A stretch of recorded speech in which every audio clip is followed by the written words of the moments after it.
Hello, everybody, and welcome to Cinema Savvy. It is myself, George, joined by Charlie, as we bring you another review on a new release, something we've had a lot more of recently, as we review the highly anticipated Venom, There Be Carnage.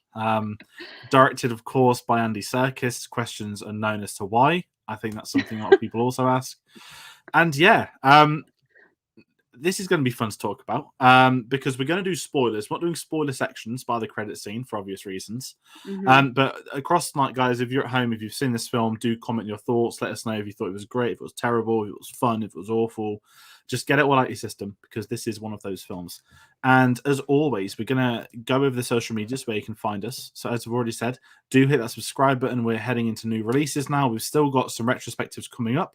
We may have a retrospective about a character involved in the Venom universe, maybe. Who knows? As we approach a new Spider-Man film later this year, I'm not sure. We'll let you know more details. But as always, new releases, old releases, all that kind of stuff. If you want to find out what videos are coming up next, because there's an awful lot, the best place to do it is on social media, which is at cinema_savvy, facebook.com/cinemasavvy, and letterboxd.com/cinemasavvy. And if you want to follow Charlie as well, it's Twitter at FunnyOldWorldX. Obviously, we've had her on a couple of times recently, so do follow her for lots of film insight and to read some of her reviews. But Charlie, first of all, before we talk about this film, how are we tonight? Not bad, thanks. Have to get my Venom head on. Yeah, which might take quite a lot of effort. It's been a pretty intense week of new releases. I know you weren't saved of this, but I did the last Duel and Venom double bill, which I think a lot of people I saw do on Twitter over the last week, and I must say it was an experience, and I did it the wrong way around. So I did the last Duel first, which was great. Followed by this, which wasn't as great. Yeah, it was. I'm straight away. Sorry, Carl. I'm bringing up Carl's comment. Didn't like the film. How do you make Tom Hyde annoying? And the odd couple last week didn't work for me. Rant over. Carl, that's not a rant, but if you want to keep doing it, you're more than welcome to. Let's get into this thing. Firstly, I'm just going to ask you quickly because obviously the Venom one came out 3 years ago now. And obviously that was a massive release. What were your basic thoughts? And did you enjoy it? Did you like it? What was your sort of reaction to that at the time? Yeah, I was kind of excited for the first one before it came out. Everybody enjoys watching Tom Hardy, and Venom's a really interesting character. Michelle Williams as well. I'm a big fan of hers. I think Riz Ahmed was in the first one as well, wasn't he? So pretty solid cast. Had potential to be something kind of interesting, but felt a little bit too much like, let's just throw loads of money and visual effects at this and forget about the fact that it actually needs a decent plot. So I didn't love the first one. I didn't love the second one. But yeah, I mean, fine. They are what they are, aren't they, really?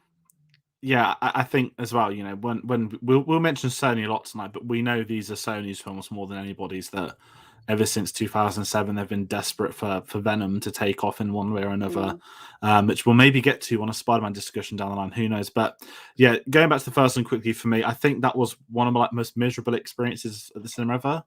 Only because, growing up, my two favorite comic characters were Spider-Man and Batman. But Spider-Man was the one that I had this book as a kid. I always remembered the Venom and Carnage pages. I never kneue much about them, and obviously you used to get the animated shows and stuff. And when the time come, Tom Hardy got announced. The cast looked great, and I'm struggling to remember the director. I have a feeling it might have been a director that did something good before, but was screwed over. Because Tom Hardy famously said, "My favorite 30 minutes were cut from the film because obviously they made it into a rated 12, which is understandable from a financial point." But poor Tom Hardy signing a multi-picture contract probably regrets that. And I doubt he regrets it. Maybe not financial. I don't know. I mean, he might get a payoff. Fun. Yeah, I think maybe more on this one, because I think on this one it is worth saying he does have a story credit, which surprised me. And I think we kind of spoke before we hit record on this. Andy Serkis was obviously directing this film, which I think surprised a lot of people when this was announced. It was, hold on, Andy Serkis is sort of doing a Venom film, and normally I don't think anybody would have been worried, but given the first one, it was really odd. And some of the cast members in this one as well, obviously you can tell with the whole British cast that worked with Andy Serkis or Tom Hardy before. We've got Neil in the comments as well. This is going to be exciting. I've never seen Neil with that bit, sorry. Let's it's so hard to talk about this film. Let's talk about Venom, right? It's so hard because it's that terrible. And I think I'm just going to go in my initial impression. This is one of the worst films I've ever seen, but it was so bad it was incredible. I mean, for example, the open. We're not doing a scene by scene, but the opening scene, I knew I was in for an experience when they had a 20-year-old kid playing, obviously, a young Carnage, but they had late 50s, early 60s Woody Harrelson voicing the 20-year-old, and from that that was moment on, so weird. I just knew that this film was going to be incredible for the right reasons. That there'd be so much to laugh at that you shouldn't do, and I think it deplored into the insanity of, it was that terrible. It was fun, and I don't know if you had anything like that to do. That it was just me being a sort of psychopath in the crowd. I mean, the whole. I mean, I think the beauty of it being the sequel to the first one is that we all knew exactly what we were going to get, and in a way that kind of helped build the hype for it, because it was like, come on, we know this is going to be crap, but let's just enjoy it. And honestly, after a week and a half of sitting through super serious, super intense films at the film festival, it was light relief. The audience were laughing all the way through, and I mean, it's trash, but it's very watchable, very enjoyable trash. And I could have done a Tobey Maguire quote then with your trash Brock, because that's a lovely segue into talking about Venom. Eddie Brock. Again, I didn't bother rewatching the first one. I didn't want to, but I forgot that he's meant to be a journalist in this. That obviously it's not in New York, it's San Francisco, and all this stuff. And one thing I'd seen people talk about was this film would explore the relationship between Venom and Eddie Brock, which, I mean, it's a symbol. Of course, there's a relationship, but this was a literal. This film, it goes to like coming out parties with Venom talking about Eddie Brock, and a lot of people compared it to like a buddy film, like those kind of comedies, which I couldn't see it in truth, because I'm just trying to sort of sit here and process that, Venom, one of the, without sounding like a nerd, Venom, one of the most interesting Spider-Man characters of all time, is at coming out parties, and he's doing jokes with Tom Hardy. He's cooking him breakfast and all this kind of stuff. And again, the relationship between them, there were actually some funny moments, but I think this comes down to this Tom Hardy story credit, where I think when he came back, I think he obviously had so much of an influence that I think the way I kind of thought about this film after processing it was, I think they're all in on how terrible this film is from start to finish. Like, I don't think anyone has approached this film like, I'm going to create not a masterpiece, but I'm going to really go for it, put everything into making this successful, incredible piece. And I think it was like, this is going to be like a terrible comedy that Sony want us to make, because we're going to use it to then get to Spider-Man eventually, which I think, obviously we'll get to the credit scene, but the actual Venom stuff, like I feel really wrong trying to talk about character development, because this isn't the film where you want to hear about it. No, and he doesn't need to be a deep, personal, relatable character. Like, he's funny, and he's got some good one-liners, and I really like the relationship that Venom and the shopkeeper have. I think it's totally ridiculous, but absolutely hilarious at the same time. And but he's got some great moments, and they showed a softer side to Venom in this film, with him caring for the chickens, and like you say, cooking Eddie breakfast, and caring about Michelle Williams' character and things like that. He's becoming a bit more of a protector in this film, which I did quite like, and that's as much of a character development that Venom needed. Really, he didn't need to be any more than that. Yeah, and I think as well, when as a sort of segue into Carnage, that I don't know. Obviously, Carnage is, I think, a lot of people had heard of it. They knew, that would always happen one day. It was the credit scene on Venom 1, wasn't it? They'd already cast Woody Harrelson. They ditched the Ronald McDonald afro for this film. I noticed they went back to instead the weird sort of split pull down hair he has, which was also very weird. But again, you've got Woody Harrelson, worked with Andy Serkis, of course, on Wolf Planet of the Apes, and he's been in so many great films, and he would have been, again, perfect to play the character. But he has took this, and again, I think he's like a Tom Hardy, that he knows this film, isn't a character to do. This isn't the Woody Harrelson from Three Billboards. This is almost not as an insult, like Woody Harrelson from Zombieland, that he's gone into this film, he knows exactly what it's about, and I think he was well cast. I think when he had to be ridiculous, he was good at being ridiculous, and when he had to act weird, he was good at acting weird. And ultimately, all the fighting stuff is just a CGI render, so he didn't really need to get in on the physicality either. And also, it's nice and it's quite refreshing in a way that this supervillain isn't deep and relatable. Like we have that with Joker and we have that with Thanos, and we don't need Carnage to be, oh, but he's got good intention. He's not got good intentions. He's just a crazed murderer. He has a little bit of a backstory that's completely irrelevant. And Woody Harrelson plays a crazed murderer very well. He portrays that insanity quite naturally, really, which is a little bit worrying, but he's so watchable and he's so much fun to watch. And I think what he brought to Carnage was a little bit more than just guy in a green screen suit acting evil. He actually had a little bit of character in there, which was great. I love Woody Harrelson. I like him in this. You spoke about Natural Killer. I can't make a natural born killer pun, but I can recommend people to watch that film, which is phenomenal. And I think he's the son of an assassin. I think that was his real backstory as well. So, okay. If you didn't know it's insane. What, is it Woody Harrelson or is it Woody Harrelson's dad was a hitman. No way, I didn't know that. And you can see it. You can see some of it's passed down to him. But no, I think that's the thing of Carnage. The one thing I actually want to speak about, which I didn't know she was in this film actually. Naomi Harris is in this. Now I know you're not a Bond fan. I know you're not a No Time Star. I'm not going to spoil anything, but she obviously plays Moneypenny, and obviously she's been in so many films, so it's not just that. But we came out No Time Star, like she's not in it much, which is fine. The character's always been like a one scene sort of thing, and I was like, she was in Venom 2 for a lot of time. Like, what's gone on here? Like, how have they bagged Naomi Harris? And in the same thing, I'll mention Stephen Graham as well, who I think is one of the most exciting actors working today. And I think he's still, I think he's in his peak, but the Americans haven't discovered him fully yet. I know that he was in The Irishman. I think he's been able to get a few more big roles since The Irishman in the States, but he's one of those actors that I think, would you say a national treasure at this point in time? I think he's probably almost qualified for that now. And again, Stephen Graham's just randomly in this film, and I'm now like, who called in what favor? Like, how has he ended up in here? Because he's such a good actor, and I think is he got an open end where he could come back in the sequel? Like, it was so weird, and I'm just there like, Stephen Graham, like, we love you, but I think it is.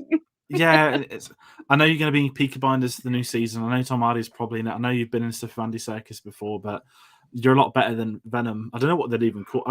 Let's be honest. The third one's not even going to be a Venom film, is it? It's going to be Spider-Man versus Venom. I think we're allowed to say that now. And I hope so. Yeah, we might as well talk about. Let's be honest. We're going to talk about the credit scene because that is by far the only thing, and I think it's actually really worth mentioning. We're not going to talk about Eternal spoilers because none of us have seen it, but like everybody else, it's all over the internet. There was a fan screening for Venom 2 about a month before it came out. I think it was about mid-September in London. Yeah. And that day, a lot of people were tweeting about it because it was a fan screening, competition winners, cosplay people, all that kind of stuff. But the credit scene was everywhere the next day. And it was kind of a bit of a, shot itself in the foot that they're all talking about it, but when you're only talking about a credit scene from a film, it's quite worrying. And then obviously they didn't do any press screens till the week of release. This came out a week before Bond in the States, which they were very smart to do post Shang-Chi's success. And again, even the Americans who spoil everything only wanted to talk about the credit scene of this film. And I actually come on to this review to say the same thing, that there's almost nothing worth speaking about in this film bar the credit scene. And it's kind of really sad because, again, it's a character I think deserves better. But from what we've got, they did well to get a decent credit scene out of it. And I don't know what your thoughts were sort of heading into it with all that talk. And I don't know if you actually had it spoiled because I know I didn't text it to you. No, I didn't have it spoiled from you. No, I did know who was going to feature in the credit scene, but I didn't know like how it was going to be done or anything like that. But it was spoiled, but was it that much of a surprise? No, probably not. It was still really exciting, even though I kind of knew it was going to happen. Like when when we were watching it, I went to see it with Neil, and we both just absolutely freaked out at that scene. And Neil actually was lucky enough to not know that he was going to be in that scene. Oh. So it was like a fully blown experience, and it just added to the hype that already exists for the next Spider-Man film. Yeah, so yeah, and I this mean, is it worked. It worked for me. I was going to say, because what's curious now is Tom Hardy was seen not on set. I know a lot of stuff has leaked from the new Spider-Man film, but not Tom Hardy. He was wearing a hat, I think, when he did press. But I'm convinced that that's just bait. I think Tom Hardy, he's joked over the years that all he wants to do is have Venom versus Spider-Man. And what I would say about the credit scene, obviously, it looked like a nuclear bomb, but we know that's them transporting in the multiverse, assuming happening at the exact same time as the spell in Far From Home. Not Far From Home. No way. There's too many homes. No Way Home. Technically, they're further from home and Far From Home, so that would have been actually a great sequel named Further From Home. I'm going to stick to that. But I think they've been very smart with this credit scene, not because of putting Spider-Man in it. Obviously, when Venom 1 came out, everyone said, you can't do Venom without Spider-Man, vice versa, and it worked, and it's Tom Hardy. I genuinely have this superstition. Again, they knew this film was bad. I genuinely think their approach has always been, after this film, we get to put him in the multiverse of Tom Holland. Yeah. And I honestly think that when we next see Venom, I don't think it will be in the new Spider-Man film. I could be massively proven wrong, which would be great. But I don't think we're going to get Tom Hardy in the new film. But what they can now do is use the multiverse as a way not to reboot the character, but just change everything about it. That you can still take Venom, make him a villainous character, and put him with Spider-Man. And I think that's what's more interesting, is that there's now actually a bit of potential, because the film's essentially been made redundant by the credit scene. Yeah. People aren't going to be talking about the actual body of the film. We can't even remember the name of most of the characters, let alone what actually happened. But this film was, and probably the first film as well, to be honest. This is probably all some big plan that Marvel and Sony have had in the works for years. It was to build up to that post-credit scene, to build the hype for Spider-Man No Way Home, just because, I mean, it doesn't need any more hype around it. Everybody who's a fan of the MCU is already buzzing for it. But yeah, it's just adding to something that's already going to be massive. Yeah, and I think that's what's made it interesting, that it now has potential. And going back to Tom Hardy, who was disappointed in the first film, I think he'd have known from day one, you're going to get to fight Tom Holland, and that's what he wants. And I think, I'm not going to do Spider-Man predictions or anything like that. I've had this superstition that when the next Spider-Man film finishes, with all the legal stuff happening with Sony and Marvel, I think there's going to be this sort of polite, let's leave him in the multiverse. Sony, you can do what you want with him. You can have your Morbius, you can have your Kraven the Hunter films.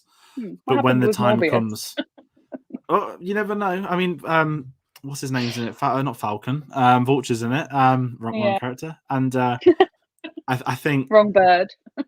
Yeah, and I think what's going to be a big thing is that when it comes, they'll be like, now we're going to take him back for the Avengers film. However many years away that is, we'll eventually take him back. We'll put him back in the MCU. And that's what I think is more exciting, is that now that we know where it's all heading, I don't think there's any problems. Really quick question from Carl. Can you understand why the film received a 15? I'm in the same boat as you.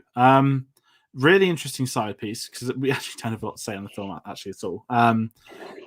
There's been a lot of discussion recently with the BBFC and some ratings. So the three they're talking about, Last Night in Soho, which I know you've not seen, was given an 18, which a million years on Earth is never an 18. That's not an 18 rated film.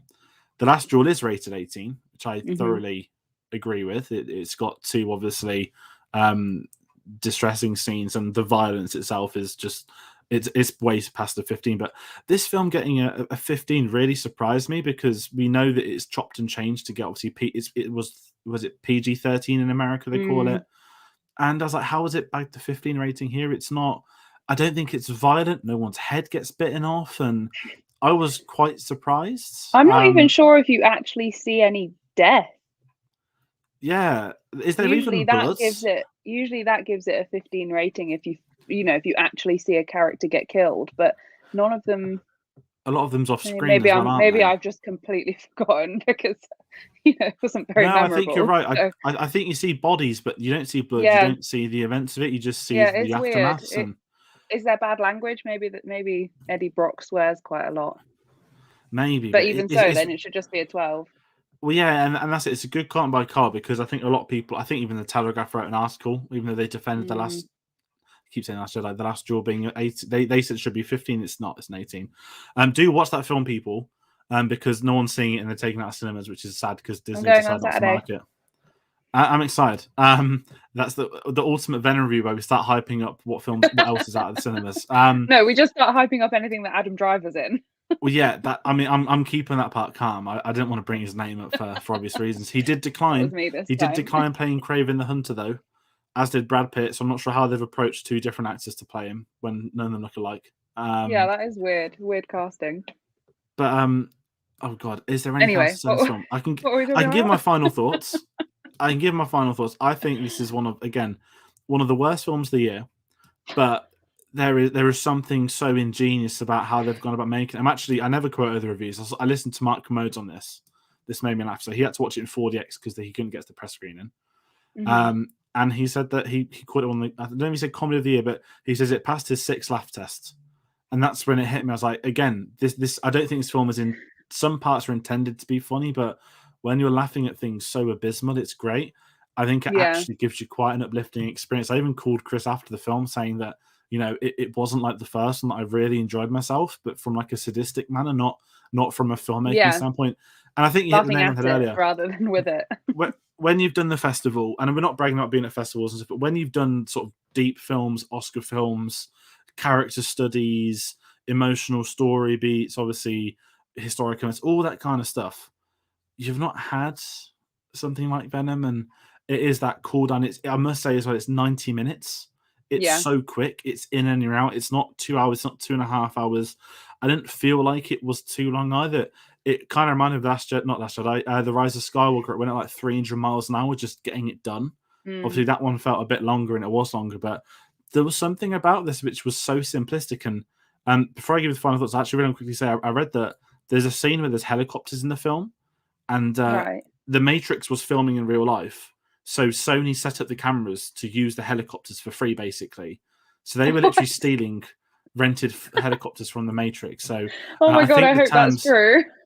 no, it is. They're calling it a guerrilla filmmaking, which is absolutely made my week when I read that. And I think that just shows the insanity of this film that, they just Yeah. saw helicopters and sky goes, well, they're ours now. So, and that's all I can say on Venom. I don't know if you've got any closing thoughts.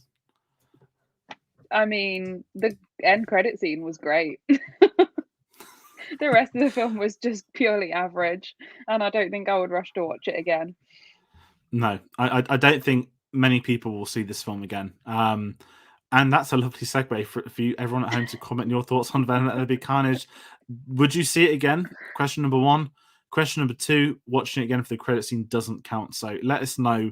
Hit that subscribe button. So this has been a very chilled out joke review because the film is a joke. This isn't worth really deep diving into. And as always, I'm actually going to pitch some of the other reviews we're going to do this week. So Chris and Tate are doing Halloween Kills. That's going to be up on the channel tomorrow, which is another. I don't know how many Halloween films there are now, but this is apparently Halloween 3, but it's actually like Halloween 15 or whatever the hell they've got it to. So it's ridiculous. So there's another Halloween film out. And we've also got reviews coming out for The Last Duel this Friday, the 22nd. That one I'm very much looking forward to be doing. Obviously, it's a new Adam Driver film and a Ridley Scott film, and both of them are coming back. Film. And Matt Damon, yes, we know we've got the Matt Damon fan. He's got an incredible mullet, which I'm sure you might have read about. And Can't wait to see it. they'll be back next month as well with House of Gucci, which is insane that Ridley Scott's in his 80s. He's done back to back, and he's now directing the Napoleon film, which just also doesn't make sense, starring Joaquin Phoenix. And this Saturday, we're going to have a Dune spoiler review out. So me and you did the spoiler preview a couple of weeks ago. That went down really well. Now the film's out. Now we've finished the book. Is also worth adding. It's going to be exciting to go into it. I've seen it a second time around. So that's going to be on the channel. Where people confirm that as a member, that's going to be this Saturday. And as always, guys, follow us on social media for more information. We're heading into new releases. We're heading into Oscar season. There's so much stuff happening. So find us on Twitter at cinema_savvy, Facebook and letterboxd.com/cinemasavvy, and do follow Charlie on Twitter at funnyoldworldx for a lot of other stuff. I've not seen it. There's a lot of Succession content on your Twitter feed at the moment for those watching at home. So everybody follow Charlie. You're at the premiere as well. But I don't know how to round this video off. Again, Venom, one of the worst films I've ever seen, had a sequel worthy of how terrible it was. And awkwardly ending this live stream. I'm going to say thank you everyone for sticking by, for watching this, or even getting through this. Oh, Carl, love Dune. I'd love to turn it to Dune review, but let's end it talking about how great Dune is. We will. That's the best segue. Dune so instead. Go and support cinemas tomorrow. Go watch Dune when it's released. Avoid HBO Max. Avoid the leaked torrents and 1080p that are already out there. Thanks, Warner Brothers. Go watch it at cinema. Go support the film. Films like that deserve to be getting box office weekends of 90 million, not Venom 2. So I'm going to leave it on that. Thank you all for watching, and we'll see you on the next one. Bye.